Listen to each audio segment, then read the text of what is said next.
Have you got the colours that you need, Juliet? Yep. My name is Tessa Hunkin and I'm a mosaicist.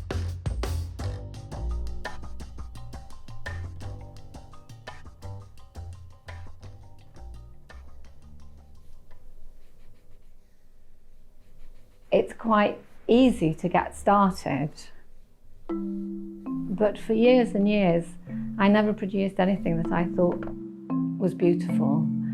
I was very impressed by old mosaics, but I could never produce anything that I liked as much as the things from the past. You can nibble away at things for a while, but then sometimes they'll break and you're stuck with. And I was more interested in decoration, but of course decoration isn't really a thing that happens in contemporary architecture. So I was a bit confused as to how to make mosaics that worked in the contemporary world.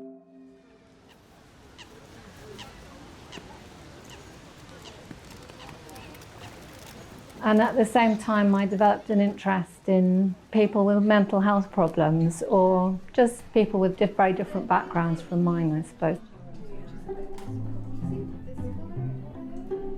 And they were so full of enthusiasm, and they loved mosaic so much.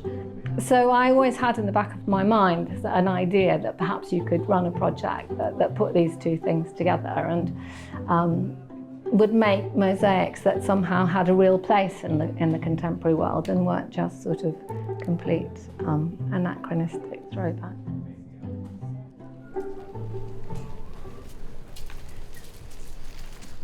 Almost. Because mosaic is really quite simple, but it just requires enough attention that you can't really be worrying about whatever it is you were worrying about before you came to the session. So I sometimes say it's like a holiday from your head.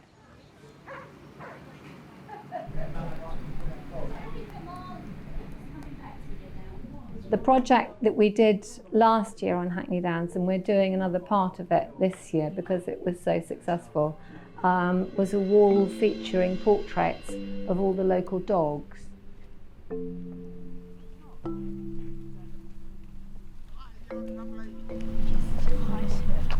It is nice, yes, it's a lovely place. That has been the most incredibly successful community project because it brings a wide range of people from the local community to the project. We're based in the park. All the dogs, local dogs, come to walk in the park. Their owners love their dogs and want to see them immortalised in mosaic.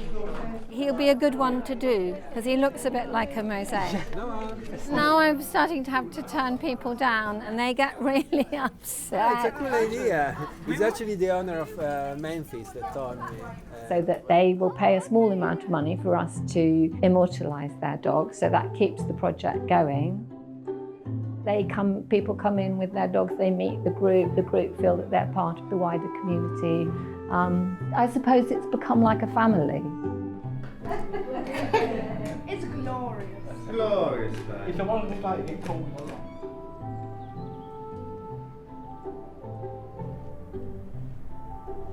This was a great commission. I like mosaics on really large scale.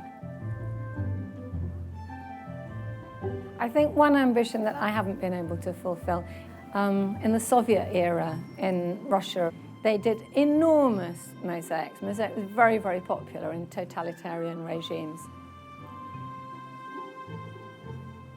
So there are mosaics that are 20 stories tall or something, and I'd quite like to do one of those. Who knows, but you know, working with teams of volunteers, I don't think it would necessarily take terribly long to make it. It's finding the opportunity.